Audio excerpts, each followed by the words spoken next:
Open for Business is presented by Globe My Business. Create your success.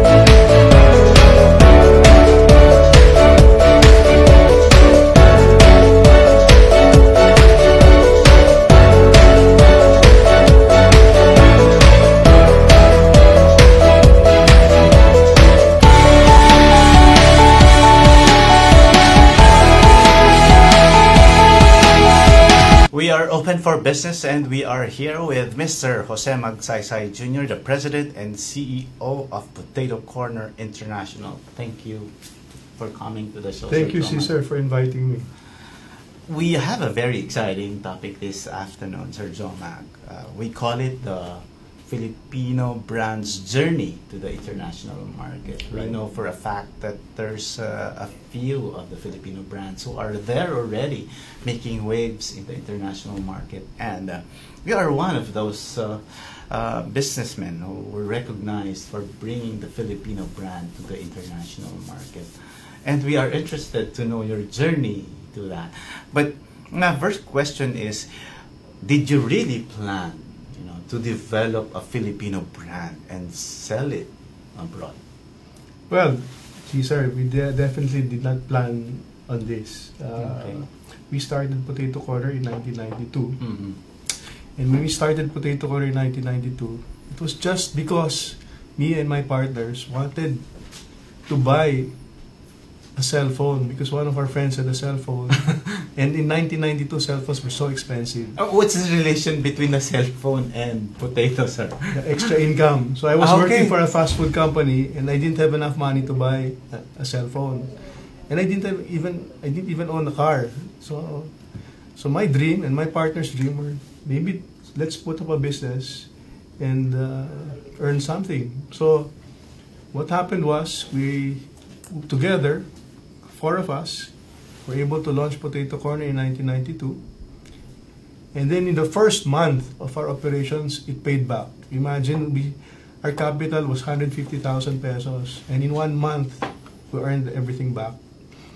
And then because we didn't have any money, for me, Cesar, I borrowed my share of the 150,000 pesos. Wow. I had no money, so I borrowed. So I was able to pay back, but I didn't have enough money. Most of us didn't have enough money to expand the business. There are people already asking, can we put up another Potato Corner here, there, or we have a site for Potato Corner. So what did we do? Because I came from a company that was a franchise, so I said, let's franchise this. So our second store was already a franchise. So, and that made history. Now, in the first 2 years, Potato Corner had 70 stores, all because of franchising. So I owe a lot to our partners, our franchisees.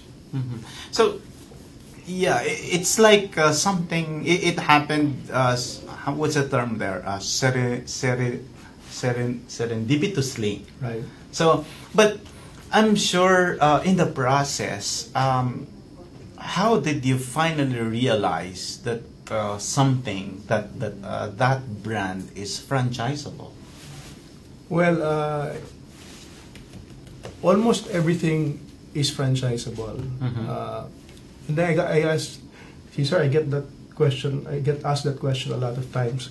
When is the right time to franchise your business? Mm-hmm. And my answer has always been, when people ask if they can franchise, then it's time to franchise. Mm-hmm. Because I tell them also, if you don't think you're ready to franchise, or you don't franchise, you might lose that window of opportunity. Because if that window of opportunity to franchise your business closes, people will not ask you anymore. They'll ask the next other business that opens for a franchise, and they'll probably give it to them. So when Potato Corner first franchised its first 10 stores, we didn't even have a contract. We were not ready, but we said yes. We shook hands, and we told our partners, our franchisees, this is a work in progress. Let's work on this together. Okay, but Sir Jomag, okay, once an entrepreneur would decide to make it to franchise that specific business, are there no specific formal training? What are the specific franchising rules, regulations? Is in your case, you said you just wanted an extra income, but eventually, in opening your second store, it's already franchised. What are the specific courses of action that an entrepreneur would enter into for them to franchise that business? You get. I just looked at. I searched the internet. I read books about franchising. Mm-hmm. In the Philippines, we don't have any franchise laws. Mm-hmm. We are governed by obligations and contracts in the Philippines. Mm-hmm. You can franchise. You can call it a different name, but you're replicating your business all throughout, and you course correct. No business is perfect. Mm-hmm. But every time you move on, you course correct and course correct. As long as you have a vision in mind, you go where you're going and course correct. It's like sailing. You always steer and steer until you'll get a squall, you'll get strong winds, you'll get strong high waves. Then you course correct and course correct. You evade those problems, you evade those squalls, those waves. But you're still looking at your vision where you're going. Mm-hmm. So course correct. There's no right or wrong way, as long as you course correct and don't hurt anyone and make your partners profitable, so they'll be happy. That's perfect.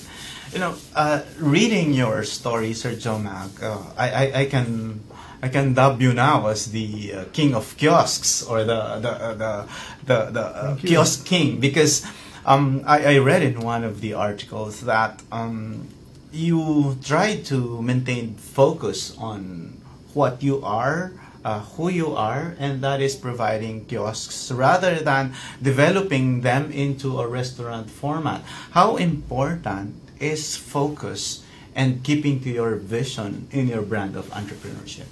Yeah, that's a very good point, and I'm glad you asked that question, Cesar, because I'm a believer in doing one thing. We realized for the last 15 years we've been doing one thing, the kiosk business. Then we realized after 15 years, we're the most experienced in the kiosk business, because not too many stay in the kiosk business. I don't know why. Maybe because people think the kiosk business is a second-class citizen, or not as prestigious as having a restaurant or a fast food chain. But we decided that everybody's lining up there. Well, now because a lot of people want to, because the government is really encouraging everybody to become entrepreneurs. Mm-hmm. And the easy way to get into entrepreneurship is doing a kiosk business. Mm-hmm. So the barrier entry in the kiosk business is not too heavy. But you see, by focusing on one thing first, and one thing that you're good at, or you're most experienced at, and stay there, you'll open more doors. Like for example, Cesar, this table. Mm-hmm. I mean, if you look at this table, there's so many things to do. It's so tempting to say, I'd like this whole table because there's so many things right here in this table. Mm-hmm. But if I just say, I just want to get this mouse, and focus on this one thing, and you focus on this one thing, what you'll see here, there's so many things, more than the entire table. There's so many things you can do with this thing. So imagine if you say, I want to, like where we are now, we're in the kiosk business, we focus on that, then you open more doors. It's like putting a microscope. When you put a microscope in one thing, see it through a microscope, you'll see so many molecules, so many everything. Mm-hmm. Wow, that's very interesting, especially now, Sir Jomag, that especially in the franchising business, not only in franchising business, but in businesses in general, where location is key. And a lot of, we all know that, a lot of them are just offered by the large malls. So how would we encourage entrepreneurs, would-be entrepreneurs, to take part in this business where location is key and where they have to do, they have to go through the malls or rentals, is there an opportunity for would-be entrepreneurs to really participate in the entrepreneurship movement? Well, definitely. I will encourage a lot of people to go to the malls because the potato corner started in a mall. It's because of the malls that potato corner is where it is today. And it's because malls are expanding in the Philippines we are today. A lot of our stores are located in malls. But I'm telling you, I hope a lot of your audiences are wanting to be entrepreneurs. And I'm telling you, you can be my partner. We can partner together. If you... Without even you don't need capital to go into business. We can partner together, we can do everything together. Capital, I came from a background where putting up businesses with as little capital as possible. You can do it. I can teach you. We can do it together as partners. I expect a lot of calls and emails from our viewers later on, Sir Jomag. Okay, let's go back to your journey. You said that you just had how much? 150,000 capital. Right. So and that was way back what year?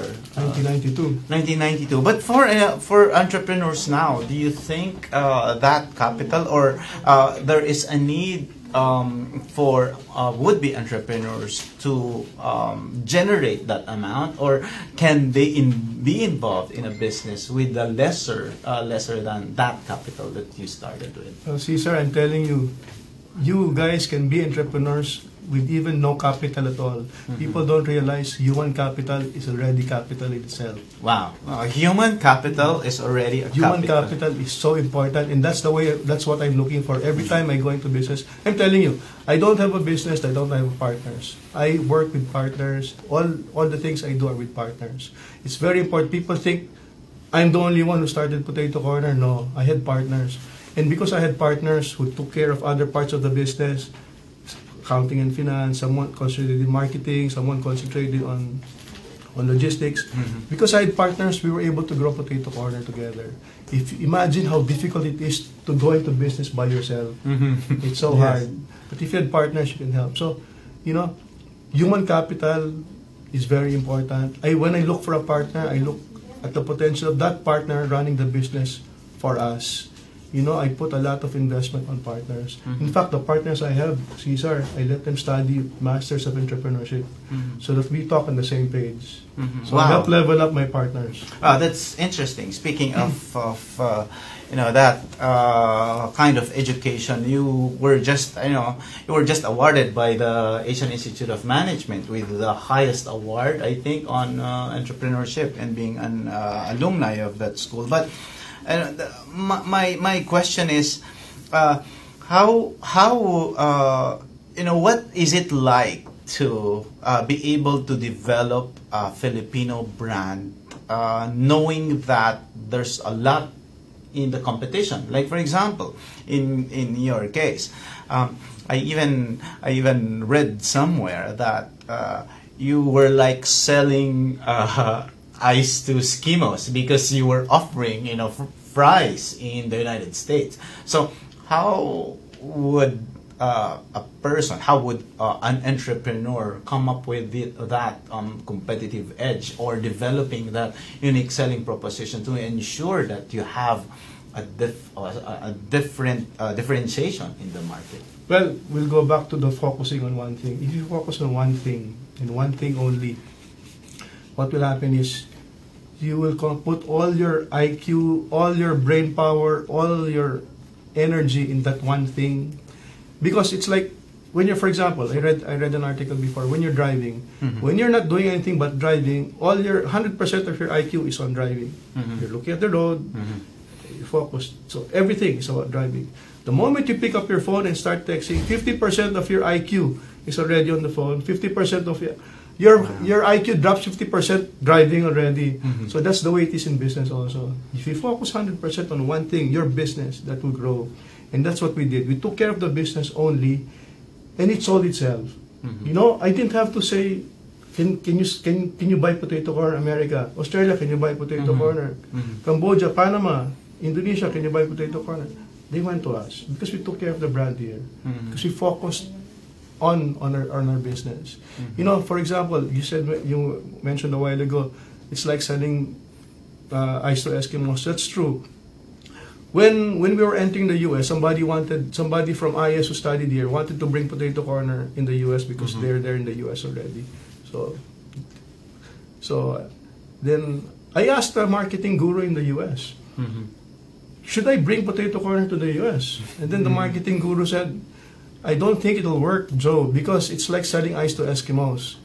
Good thing I didn't listen to the guy. Now we have 40 stores in the US. And considering that's a marketing guru already. Yes. So when do you know that you are really talking with the right consultant? Well, it's very important to know for people who want to go into entrepreneurship. You explore. If somebody asks you, let's do this, you explore. It doesn't say you're committed to it or you're going to put money on it or your time. You're just exploring. You're trying to find out what works and not. You explore. When you explore and things look good, you partner. After you partner, you discuss what the partnership will be all about. And after you partner, then you focus on the business at hand already. Wow, that's interesting. I'll ask a question before we go into a break. You mentioned earlier the importance of partnership, and you have been investing not necessarily on the business but on the people who are engaged in that partnership. Can you expound on the role of partnership or the difference of entrepreneurship and partnership, or the complementation of the two concepts? Well, partnership are just so many aspects. Everything you become, everybody you engage with are your partners. Your business partners or your shareholders are your business partners. Your suppliers are your partners. Your franchisees are your partners. Your customers are your partners. Everybody are partners. You should treat everybody your same level. But when you say partnership, is that, and how do you regard partnership? Is it like a 50-50 partnership, or is it the recognition of what the value of that specific partner, that complementing with what's yours? How do you treat the partnership in terms of sharing of expertise? That my answer to that is it depends. Okay. It depends, because when you start exploring how you can work together, what the business is all about, then you start exploring what your partner can contribute in terms of funding, in terms of time, in terms of organization, or his skills. So there are many things. There's no hard and fast rule. My answer is always it depends on your exploration with your partner. So don't be scared. You just explore. A lot of people are afraid to explore. It might be because it's a personality. Some people don't really like exploring.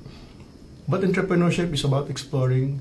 After you explore, you partner. After you partner, you learn the business very well. After you learn the business very well, when you know the rules, it's time to be cutting edge. Wow. When you know the rules, it's time to be cutting edge. I never win in chess. I never win in pusoy or poker because I never played. I don't have any patience to learn those games. But those who win play them often. I mean, Bata Reyes is so good in billiards because he plays it every day. It's like he knows the game very well. So franchising, I've been in the game for franchising. That's why me and my partners can be at the cutting edge of franchising because we know franchising very well. We're able to enter the US and other countries other brands cannot go to because we're able to be cutting edge. When I mean cutting edge, you're drawing the line between what is allowed and what is not allowed. So you're skimming that line, which is a very challenging and adventurous time, and I love adventure. Awesome. More questions to the King of Kiosk, Mr. Jose Magsaysay Jr., President and CEO of Potato Corner International, when open for business returns. Stay tuned.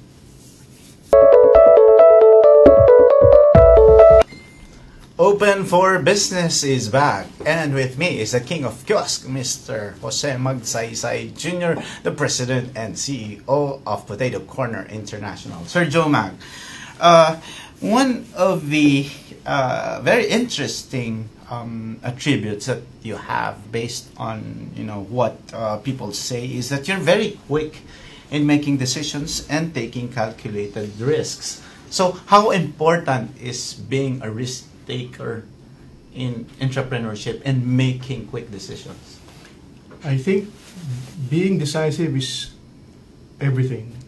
Can you cite examples in your business where you had to act fast and that you had to make major risks? Can you cite examples on this one, sir? For example, in Indonesia, Okay. we got a call from somebody, an Indonesian who studied in UST, in University of the Philippines, but lives in Indonesia. He said, "I'd like potato corner." After she kept on asking, we said yes. We said yes, in spite of not knowing anything about going international. So that was 2006. Okay. We said yes.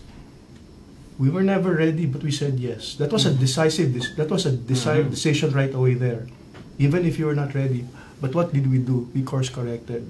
Now we have more than 100 stores in Indonesia because of that 2006 decision to go into Indonesia. So that's how important. So had you waited for like a specific study, or making all the necessary preparations? Exactly. That person would have probably said, "Okay, they're not interested in me."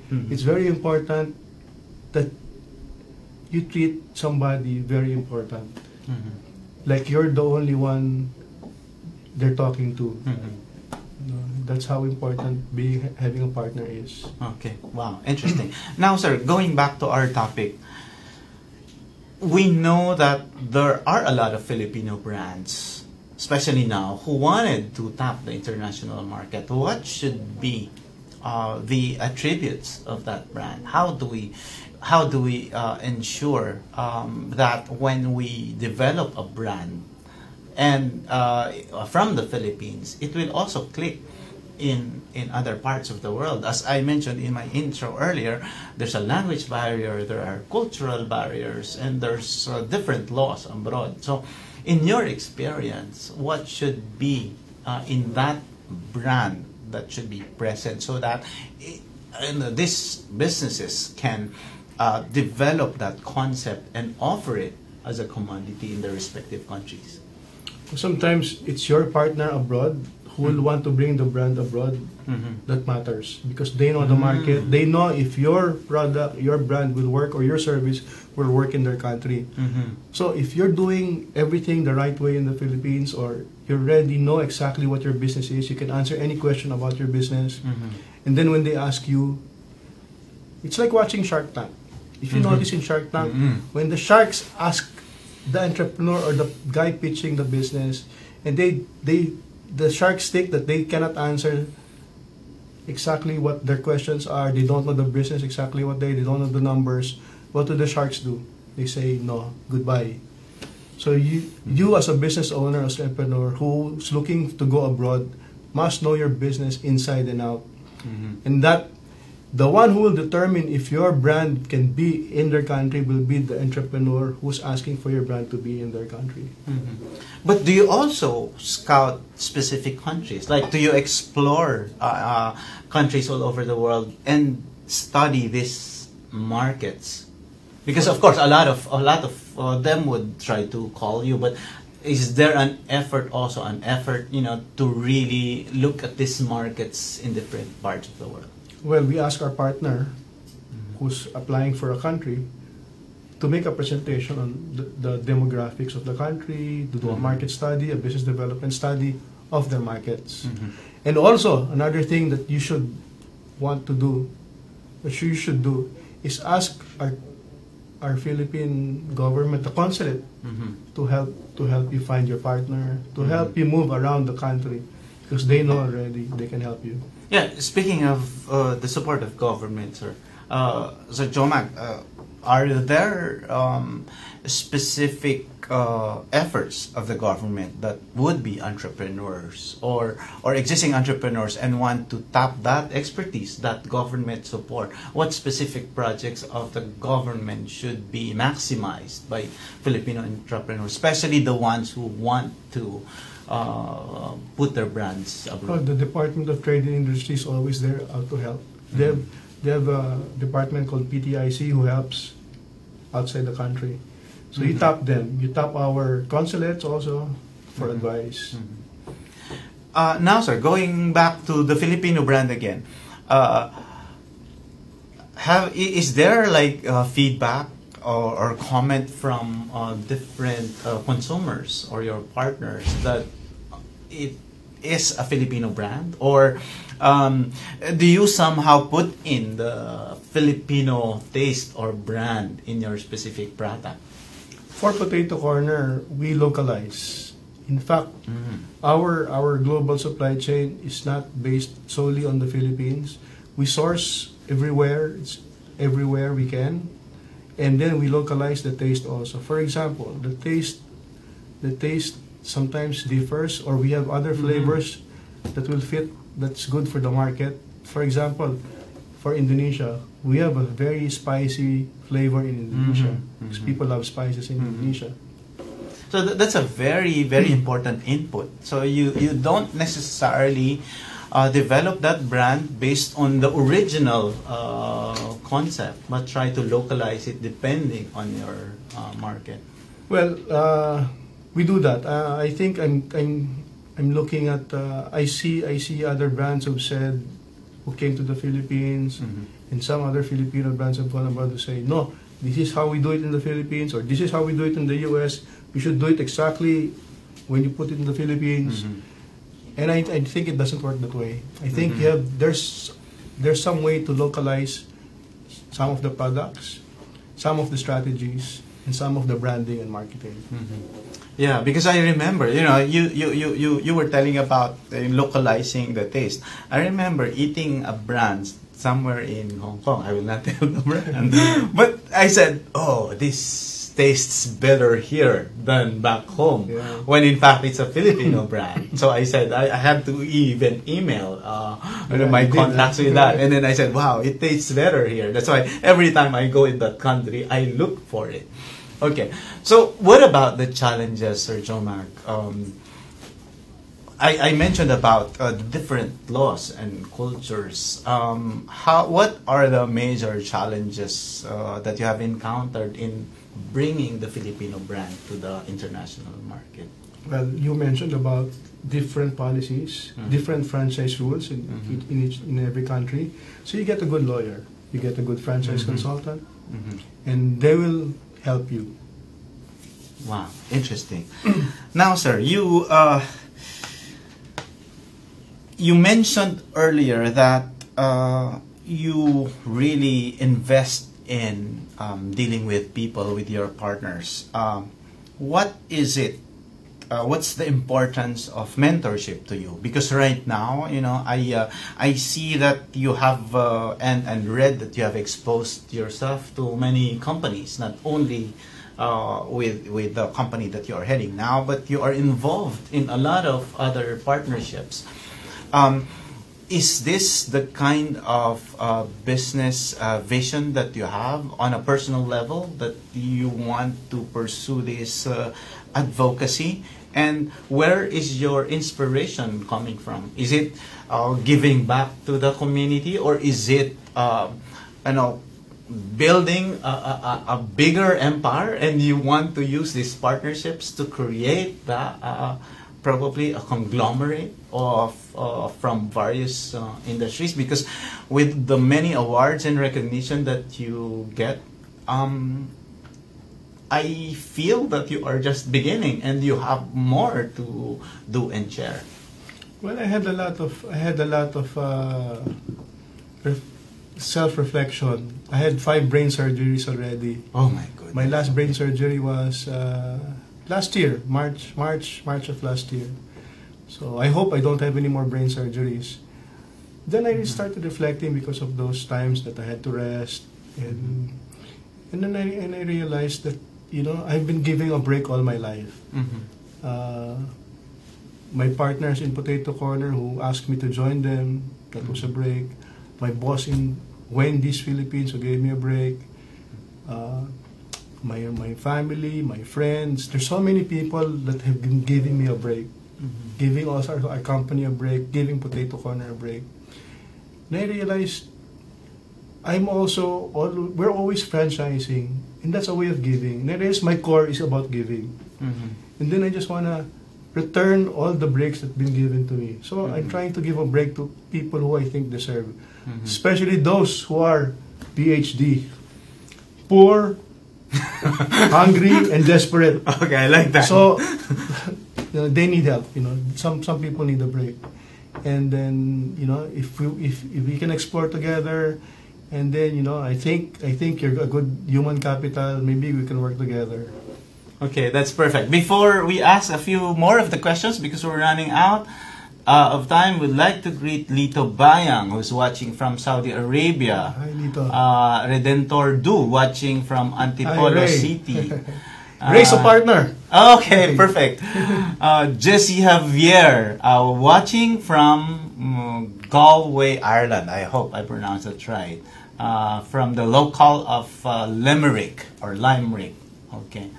And our station manager from DWDM, Miss Peachy Di Mayuga, is also watching. Sir Jomag, it's you know, has it changed you? You have a very personal story, you know, where you had this health problems. Has it changed you as a person? And is that, of course, there are a lot of sources of inspiration of entrepreneurs. In your case, it's really more on your health problems. But are there other sources of entrepreneurs in terms of inspiration? Plenty. Everybody is an inspiration to me. Everybody who I see who's struggling, everybody who I see who succeeds, everybody who I see is so happy and taking and just comfortable, and, you know, always praying and always comfortable with what they have. And to me, those are inspirations to me. Wow, perfect. Now, sir, what is it that you want to accomplish? What is your vision? Maybe 5 to 10 years from now, are we seeing another?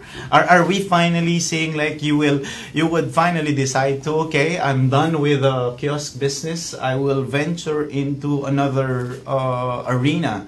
What is your vision so far? Well, it's to create partnerships. In fact, I've incorporated a company called Partner ng Bayan Inc. Okay. So that will house all my future partners. So I will concentrate on partnering and put a lot of bias towards kiosk businesses, micro enterprise, because I know a lot of people need a break. Wow, very interesting, and I love your support to PhD, and I'm sure a lot of us are PhDs, and we would want to be partners with you. Before we leave on a break, sir, can you provide would-be entrepreneurs and the new entrepreneurs and startups your advice in business? A lot of them, a lot of our viewers are also would-be entrepreneurs who want to, you know, go into business, and a lot of them are also in startups. With all the challenges that you have experienced, what are your basic tips on how, you know, for them to finally develop a good brand in the Philippines and eventually bring them to other countries like what you did? Okay, my recipe for making it well is focus and concentrate 100% on your business or whatever you're doing. Doesn't have to be business, but master whatever you're doing. When you master whatever you're doing, you will see an explosion of things coming to you. You will be a magnet if you master something. So master whatever you're doing. Look for partners who can help you. What I do whenever I'm faced with problems, aside from singing "Let It Be" by the Beatles, you know, I look for people who will help solve the problem. I don't fix it myself. I look for people from outside. In fact, if you look at the history of Potato Corner, we outsourced everything. Wow. From HR to marketing to accounting and finance to operations, franchise, everything. And it's not more. We never said we were good at anything. Okay. We look for the best people, possible consultants, and ask them to help us. So, ask for help, look for partners, focus on master whatever you're doing, do it 100%. You know, you pray. You know, there's always a God who's responsible for everything that you do. Yeah, perfect. Before I let you go, I would ask one important question. How important now is technology in entrepreneurship? Because a lot of the entrepreneurs now are not yet ready for to embrace digitalization. And to us, with all the other interviews with entrepreneurs, with digitalization, you know, they can put up their product in the world market immediately. What to you is the role of technology in entrepreneurship? It's everything. Technology is everything. Industry 4.0 is happening right now. Don't be left behind. Come and embrace technology. Okay, well said. That's the king of Gyosk, Mr. Jose Magsaysay Jr., the president and CEO of Potato Corner International. Thank you, sir, for coming. Our business of the week and our code of the day: when open for business returns. Stay tuned. Thank you, sir. Thank you. Thank you. Open for Business is back. In our term of the week, you take a refresher of business terms to make you updated, more informed, and ready to make smarter business decisions. Our term for the week is co-branding. Co-branding is the use of two or more brand names in support of a new product, service, or venture. Co-branding is a strategy that couples the strength, awareness of customers of one brand with another in order to increase brand equity, target specific markets, and combine brand values in the mind of the consumer. And our quote of the week comes from Mr. Warren Buffett. He said, "It takes 20 years to build a reputation and 5 minutes to ruin it. If you think about that, you'll do things differently." Join us again next Saturday, 5 p.m. Philippine time, for another episode of Open for Business, where we discuss business information, deliver the latest business news to keep you informed and open for business, and be ahead of the curve from vision to action. You're on Facebook Live on Eagle News, and you can catch this again in the video section of the Eagle News Facebook page and on eaglenewslive.com. Also visit postinglive.com for news and updates on Open for Business. Catch me later at 9 p.m. and every Wednesday also 9 p.m. on Net25's Eagle News International as I report more business news here and around the world. For Open for Business, this is Cesar Valdejos. Have a great day.